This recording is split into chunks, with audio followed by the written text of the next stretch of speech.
பேச்சியம்மா பேச்சியம்மா பேச்சியம்மா அவன் நம்மை எல்லாம் பெத்தெடுத்த ஆச்சியம்மா.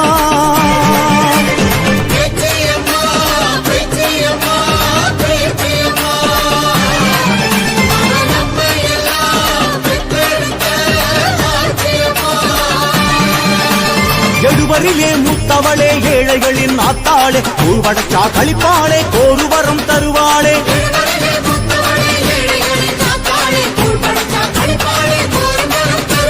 பேச்சியம்மா பேச்சியம்மா பேச்சியம்மா அவன் நம்மை எல்லாம் பெத்தெடுத்த ஆச்சியம்மா.